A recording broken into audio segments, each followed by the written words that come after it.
Hi, welcome to Join Our Town. My name is Michelle Medlock Adams and I'll be your host today. In studio we have Jamar Plummer, who's the founder of Inspirational Venue here in Indianapolis.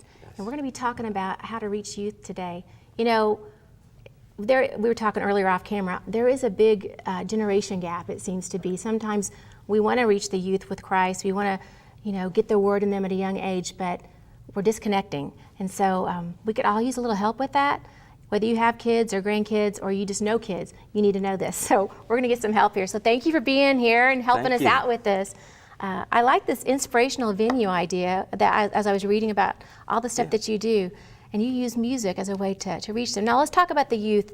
You said you've been a teacher, right? You've also been a teacher in the high schools, and so you see that there are some. Elementary and high school. I mean, so you're seeing the kids. There's different problems than maybe when you grew up or even when I grew up. Things are a little different now. Speak to that a little bit.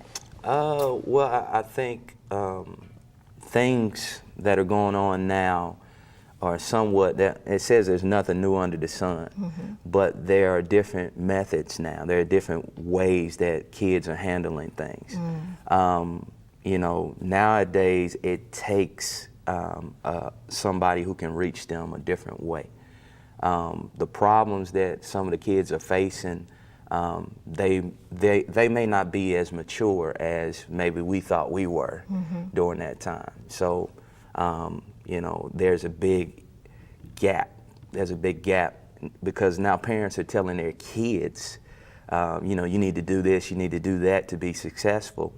But now when you talk to a kid nowadays, they receive it differently than when we received it from our parents. So that generational gap of talking is separating instead of bringing together sometimes. Do you think that's because the kids now have grown up with all the all the technology? Technology. They're not talking, they're texting. And they can be in the same room texting each other, right? Yeah, So yeah. Maybe that's part of the disconnect, that we didn't all grow up with doing this all the time. We interacted. Well, social media is a blessing, but at the same time, it also has ways of disconnect. And not everybody can handle how much usage, and I find myself a lot of times, hey, I'm in the phone and I have to disconnect because I want to make sure that when I talk to somebody personally, that they can understand me and I can understand them. That's good. So I think we have a lot to talk about, as far as youth and parents. A lot of kids are. They're in their identity. They're living in the identity of their parents instead of finding out who they are personally. That's good. So they're not seeing who they are, who God made them to be, or their call, but it's who their parents are telling them they are. They got to find this out for themselves. Is that what you're telling me? Your parents mold you. Your parents shape you, and they get you thinking about life in a different way. And then that's what parents ought to do. You train up your child in a way it should go. That's right. When they're older, they won't depart. But the thing that they're missing in some of the young people, they feel like they have to be exactly like their parent instead of figuring out, like, when they go to school, they're competing, they're challenged by everybody else around them. So it's kind of like, who am I? They feel like they have to compete with everybody. Yeah, that's tough. So, that identity sometimes can get lost. And I think well-meaning parents, I know I've done it. I once heard a minister say, and I thought this was so good, we always say, you can be anything you want to be, you just, and we're doing that to encourage. Right. But really, that's kind of wrong, because you can be anything that God called you to be. You really shouldn't be doing the other stuff. It's what that plan is, right? So I think you're right. I think we sometimes, in our well-meaning, don't always connect the way that we should, or encourage in the wrong way. Yeah. But one of the things you're doing to connect with kids is through music. Is that right? Yeah. Tell me about that. That's exciting. Well, music is a universal language. It speaks to everybody. Yeah. And it speaks to certain ones different ways. Music has been a blessing for me. When I was younger, I remember my dad was a producer and a writer. So when we were younger, we sat in rehearsals. Sometimes if we were asleep or whatever we were doing, we found out that the music was changing us in a way. We start going over to a piano and tapping on it and found out that maybe I can do this, you know, and we don't have enough, you know, venues to make sure that they're being exposed. You know, we expose them to everything that's on television and everything that we feel like is relevant. You know, I mean, even sports, you know, sports are great. I played basketball, you know, I love it. It's Indiana. It's basketball, Indiana, yeah. you know. Yeah. So, but there are so many other things that our kids can be exposed to, and music has brought a connect. I know with the Inspirational venue, it's a group of writers, producers. You know, we have artists that are now doing their music. Some have, you know, been across the globe doing their music, and it's been amazing what we do. We come together for one night, and we take written material that some of us have written. We come together, we learn the music, we get singers together, we get artists together, they're rappers, you know, poets, different people who we know have the gift of writing, have the gift, but you know, we have to have a platform for them to bring that out. You know, if we don't create that platform to bring that out, you know, it's like a silent gift. You know, nobody ever hears a silent gift. That's right. God can't use a silent gift. You got to get it out there, right? Yeah. So you're giving them the opportunity then through this inspirational venue to use their gifts and connect with the kids and maybe inspire those kids to get out there and write their own things and grow closer to God. I know music is powerful in that way. That's why you have praise and worship before the sermon. Yeah. You're immediately, you know, tapped into God through that. Yeah, and you know what? People also like things that they can feel.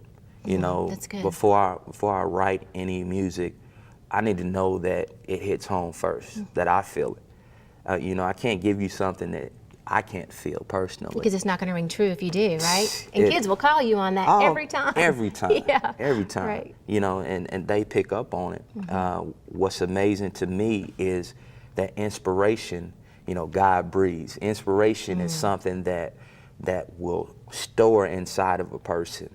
You know, when you're inspired by what you do, when you're inspired to do something great, that inspiration moves you and it moves other people. It's not just a movement for you, it moves other people. It affects others. It's like that ripple effect. Oh, yeah. Now, are you seeing some good testimonies come out of this at these inspirational venues? How long has this been going on? Oh, whew. Well, 2000, the first one was called When the Music Meets the Word.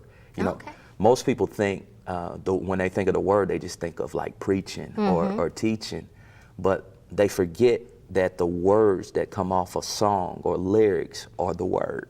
You know, many times we remember those better than we do the scriptures. I mean, they're the scriptures in the music, but right? You'll be humming that all day long. Right. So in I think 2010, I lost my father in 2008, and what was huge during that season was he always wanted us to make sure that we inspired people through our music. You know, and if you know, if I can inspire somebody, you know, and set a platform, I know that I'm doing something that God wants me to do. So in 2010, we created this platform. It turned into an inspirational venue. I got with some music leaders here in the city, and we sat around like a table like this, and we just started, man, you know, singing. You know, sat down next to a piano and said, you know, hey man, what you hearing? You know, hey, what you hearing? You know, and playing off each other, inspiring each other. That's got rich. a guitar, a piano, and you have people who are just inspired by the moment. You know, sometimes we don't use the moment that God has given us. You know, in a day like this, you know, if you're gonna give something, it has to come 100. You know, kids said keep it 100. You know what you give out, it has to be authentic.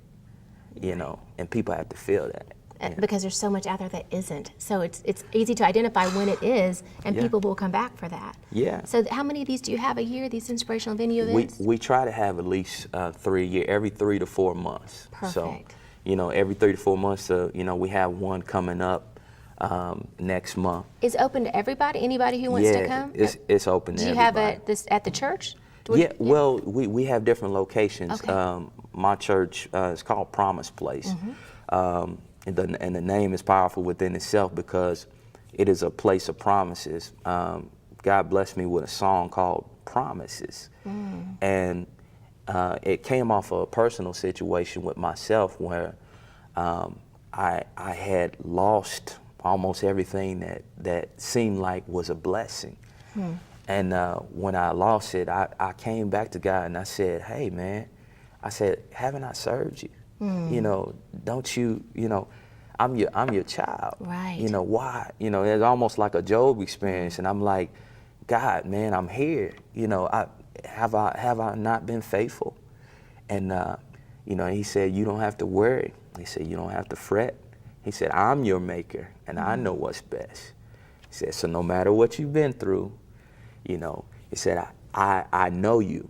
He said, and everything you're going through, I understand, And we had That's a conversation back and forth. And I just told God, I said, man, I know you love me.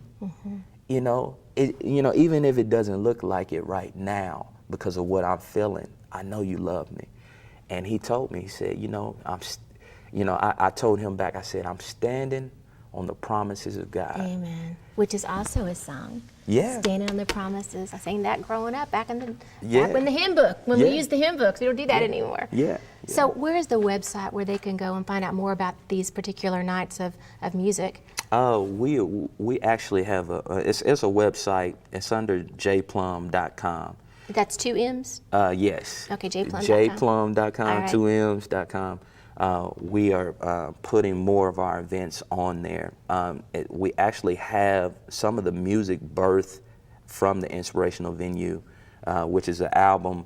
It became like a personal album for me, but it was really a universal album for the people who were involved in the Inspirational Venue. Can they hear it then on the website? Oh, yeah. And what is the Yeah. Facebook page My Facebook page, where they can connect with you? yeah, it's if you type in Jamar Plummer, It'll bring you up. It'll bring you up. And Inspirational Venue music. All right. I know they're going to check that out. We will see you next time. Go forth and make a difference today.